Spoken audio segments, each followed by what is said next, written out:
नमस्कार साथियों, स्वागत है आपका आज के नए प्रैक्टिस सेट में। दोस्तों, हम लोग लगभग 11 प्रैक्टिस सेट खत्म कर चुके हैं। ये हमारी 10,000 क्वेश्चंस की सीरीज है। तो लगातार पढ़ाई करते रहो, लगातार मेहनत करो। 10,000 क्वेश्चंस हम करने वाले हैं और जितने भी एग्जाम में पूछे गए क्वेश्चन है वो सारे क्वेश्चन है और ये क्वेश्चन बार बार रिपीट होते हैं। तो देख लेते हैं जो भी एग्जाम हुए हैं, आपका एसएससी एग्जाम हो, सीजीएल हो, सीएचएसएल हो, आर्मी नेवी एयरफोर्स, कोई भी एग्जाम हो, जब पीसीएस प्री वगैरह भी, तो यहाँ से बहुत सारे क्वेश्चंस बने हुए हैं। UP triple S C, lower PCS वगैरह का भी आने वाला ही है, वैकेंसी वगैरह आने वाली है। तो आर ओ आर ओ किसी भी एग्ज़ाम के लिए ये काफ़ी इंपॉर्टेंट हो जाते हैं क्वेश्चंस, क्योंकि ये पिछले एग्जाम में पूछे आ चुके हैं। तो लगातार इनको पढ़ते रहो, लगातार देखते रहो, रिवीजन करते रहो, क्योंकि जब हम प्रीवियस ईयर के क्वेश्चंस लगा लेते हैं तो उससे भी हमें बहुत ज़्यादा फायदा मिलता है, क्योंकि क्वेश्चन बार बार रिपीट होते हैं। तो चलिए देखते हैं अगला क्वेश्चन। ये क्वेश्चन नंबर 1 क्या कह रहा है कि श्रीमद् भागवत के रचयिता का नाम क्या है। तो सबको पता होगा श्रीमद् भागवत के रचयिता कौन है। श्री कृष्ण है, शौनिक है, सुखदेव हैं या वेद व्यास हैं। तो 1 का B is the right answer हो जाएगा। वेद व्यास जी ने इसको लिखा हुआ है श्रीमद् भागवत को। क्वेश्चन नंबर 2 है कि विश्व की सर्व प्रसिद्ध कहानी द लास्ट चाइल्ड के लेखक कौन है। तो द लास्ट चाइल्ड के लेखक कौन है? रविन्द्रनाथ टैगोर, मुल्क राज आनंद, अमृता शेरगिल या खुशवंत सिंह। जल्दी से बताएंगे 2 का आंसर क्या हो जाएगा। तो द लास्ट चाइल्ड, ये ऐसी किताबें काफ़ी इंपॉर्टेंट हो जाती है क्योंकि स्टैटिक का पोर्शन होती है। तो 2 का B is the right answer है। क्वेश्चन पूछा गया है, मुल्क राज आनंद ने इसको लिखा है।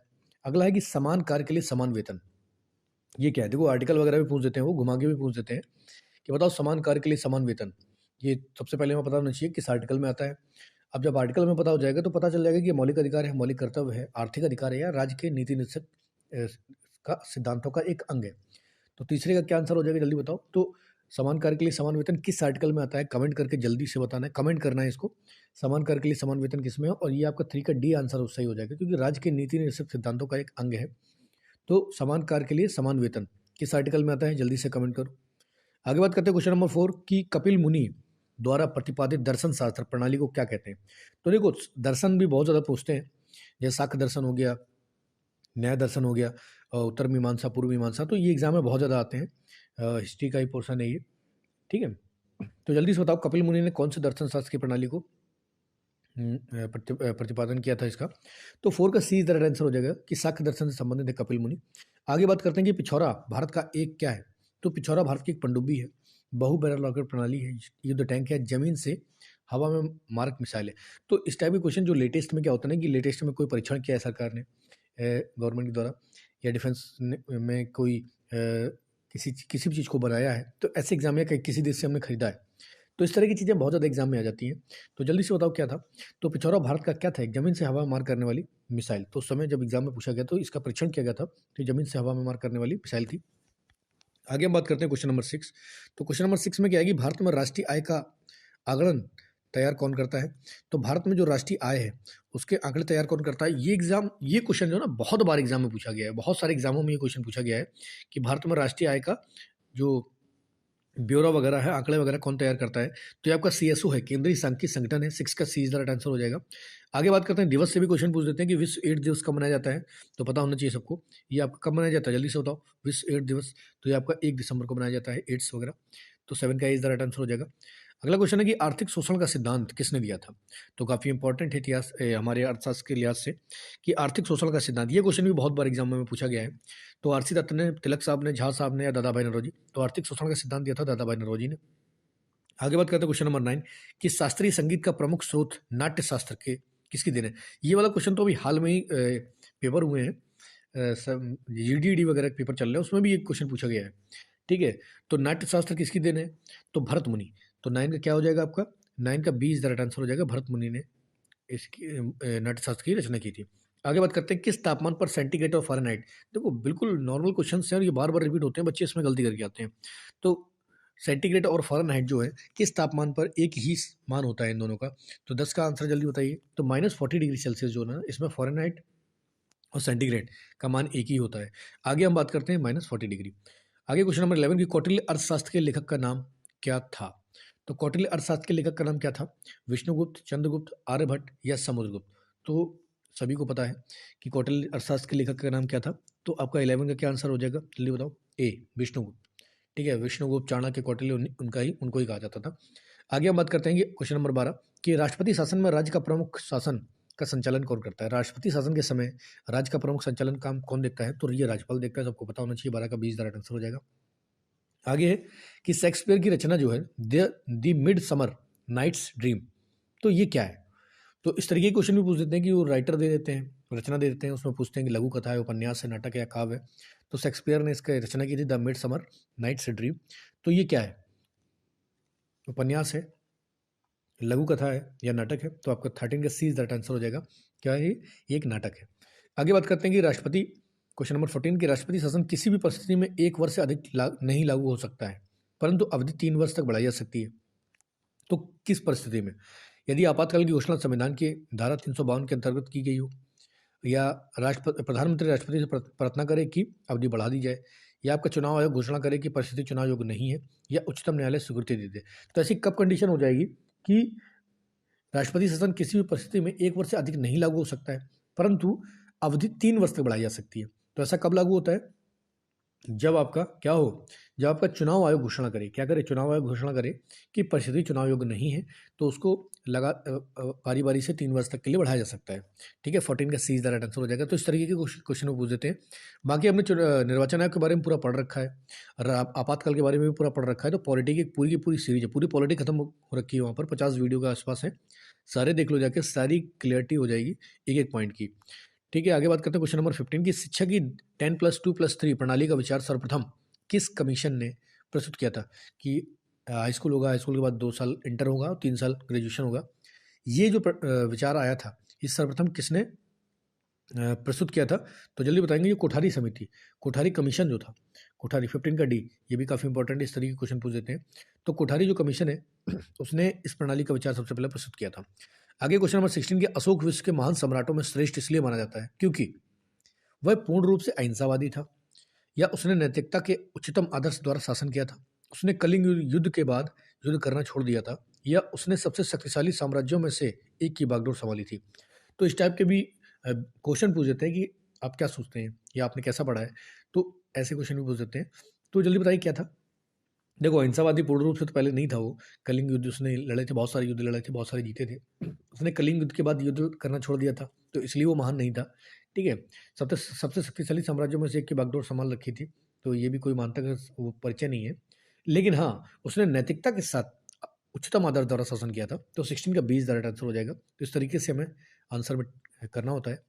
तो ध्यान रखो, बहुत कायदे में पढ़ो, एनालाइज करो उसको, उसके बाद आंसर टिक करना होता है। जल्दबाजी में, हड़बड़ी में बिल्कुल मत कर देना कि बहुत सारे बच्चे क्या करेंगे, कलिंग युद्ध के बाद छोड़ दिया था, या सब बहुत शक्तिशाली था इसलिए वो महान था। नहीं, अधिकतर ऐसी चीज़ों में क्या होता है कि आदमी का जो नॉर्मल बेसिक स्ट्रक्चर, मतलब मनोभावना है या नैतिकता है, वो देखी जाती है। तो इसलिए ही एक सम्राट क्या होता है, महान होता है। आगे बात करते हैं क्वेश्चन नंबर 17 कि काले धन का क्या अर्थ है? अब काला धन बहुत चर्चा में रहता है, उस समय चर्चा में था, ये क्वेश्चन पूछा गया कि काले धन का क्या अर्थ है? तो अवैध विधियों से अर्जित धन, नकली नोट, रिश्वत द्वारा अर्जित धन, या धन जिस पर कर वंचन किया गया हो। तो काला धन क्या होता है? कि धन जिस पर कर वंचन किया गया हो। तो ब्लैक मनी क्या है? कि अवैध विधियों द्वारा अर्जित धन, क्या ये है सही परिभाषा? या नकली नोट ये है, या रिश्वत द्वारा अर्जित किया गया है, या धन जिस पर कर वंचन किया गया हो? जल्दी बताएंगे। तो 17 का D is the right answer हो जाएगा, जिस पर कर वंचन किया गया हो। ठीक है, तो 17 का डी इज द इसका राइट आंसर हो जाएगा। आगे बात करते हैं कि ब्याज दर नीति किसका अंग है? तो ब्याज दर नीति किसका अंग है? सार्वजनिक वित्त नीति का, व्यापारिक नीति का, मौद्रिक नीति का, या प्रत्यक्ष नियंत्रण का? तो जल्दी से इसका आंसर बताएंगे कि ब्याज दर नीति किसका अंग है। तो ये आपका देखो, ब्याज दर में जो भी काम होता है ये मौद्रिक नीति के तहत ही होता है। तो 18 का सी इज द राइट आंसर हो जाएगा। आगे हम बात करते हैं क्वेश्चन नंबर 19 कि भारत में बचतों का सबसे बड़ा भाग किससे प्राप्त होता है? तो भारत में जो बचत है उसका सबसे बड़ा भाग किससे प्राप्त होता है? तो ये आपका घरेलू क्षेत्र से, निजी कॉर्पोरेट क्षेत्र से, या सरकारी क्षेत्र से, या प्रवासी क्षेत्र से। तो ये आपका घरेलू क्षेत्र से ही होता है। तो 19 का ए इज द राइट आंसर हो जाएगा। तो इस तरह के क्वेश्चन पढ़ लेना, बहुत ध्यान से एग्जाम में आ जाते हैं, बार बार रिपीट होते हैं कि भारत में जो बचत होती है उसका सबसे बड़ा भाग कहाँ से आता है? वो घरेलू क्षेत्र से आता है। अगला है क्वेश्चन नंबर 20 की भारतीय संविधान में मौलिक कर्तव्यों को कब जोड़ा गया? अभी तो पता होना चाहिए, बाकी हमने मौलिक कर्तव्य पढ़ रखे हैं, तो जाओ पूरा पॉलिटी की सीरीज में देख लेना मौलिक कर्तव्य के बारे में। तो मौलिक कर्तव्य सर्वप्रथम कब जोड़े गए थे? 76 में, 78 में, 77 में, या 79? तो जल्दी बताओ। 1976 में जोड़े गए थे। 20 का ए इज द राइट आंसर हो जाएगा। आगे हम बात करते हैं क्वेश्चन नंबर 21 कि जुपिटर ग्रह के ऊपर चंद्रमाओं की खोज किसने की थी? तो जुपिटर ग्रह के जो चंद्रमा है उनकी खोज किसने की थी? तो ये आपका 21 का ए इज द राइट आंसर हो जाएगा, गैलीलियो ने की थी। ध्यान रखना है इसको। आगे है कि 22 नंबर की किस प्राचीन हिंदू शासक के दरबार में भी नवरत्नों की एक मंत्री परिषद थी? तो एक तो आपका अकबर था, लेकिन यहाँ पर दिया कि नवरत्न किस में थे? अष्टप्रधान, जल्दी से कमेंट करके बताना है कि अष्टप्रधान जो थे वो किस शासक के दरबार में रहते थे? नवरत्न तो मान लो अकबर में भी थे, लेकिन एक हिंदू शासक भी था जिसके दरबार में नवरत्न थे। तो 22 का क्या आंसर हो जाएगा आपका? चंद्रगुप्त मौर्य था, अशोक था, चंद्रगुप्त विक्रमादित्य था या समुद्रगुप्त? तो 22 का सी इज द राइट आंसर हो जाएगा कि चंद्रगुप्त विक्रमादित्य के दरबार में भी नवरत्न की एक मंत्रिपरिषद होती थी। आगे हम बात करते हैं क्वेश्चन नंबर 23 की भारत में लोकसभा ने सरकारी भाषा अधिनियम पारित करके अंग्रेजी भाषा के प्रयोग के लिए कब तक अनुमति दे दी है? तो ये उस टाइम एग्जाम में पूछा गया होगा कि सरकारी भाषा अधिनियम उस समय पारित किया गया था, तो कब तक के लिए अंग्रेजी भाषा के प्रयोग की अनुमति दे दी है? तो 23 का क्या आंसर हो जाएगा? इसका हो जाएगा आपका डी, कि 23 का डी, अनिश्चित काल तक के लिए दे दिया है। ठीक है, तो 23 का डी इज राइट आंसर हो जाएगा। आगे बात करते हैं 24 नंबर क्वेश्चन। देखो, 5वां वेतन आयोग पूछ लिया उस समय, तो इस समय तो 7वां वेतन आयोग चल रहा है, लेकिन 5वां वेतन आयोग जो समय था तो 5वां वेतन आयोग से क्वेश्चन पूछ लिया था कि 5वें वेतन आयोग के अध्यक्ष कौन थे? तो जल्दी से बताओ अगर किसी को पता हो तो 5वें वेतन आयोग के अध्यक्ष कौन थे? तो उस समय थे जस्टिस पंडियन। तो जस्टिस पंडियन थे वो 5वें वेतन आयोग के अध्यक्ष थे। जल्दी से बताओ कि 7वां वेतन आयोग का अध्यक्ष कौन था? 7वां वेतन आयोग का अध्यक्ष कौन था? जल्दी से कमेंट करके बताओ। आगे बात करें क्वेश्चन नंबर 25 की माइकल फरेरा का नाम किससे संबंधित है? तो माइकल फरेरा काफ़ी प्रसिद्ध रहे हैं, तो ये किससे संबंधित थे? माइकल फरेरा किस खेल से संबंधित थे?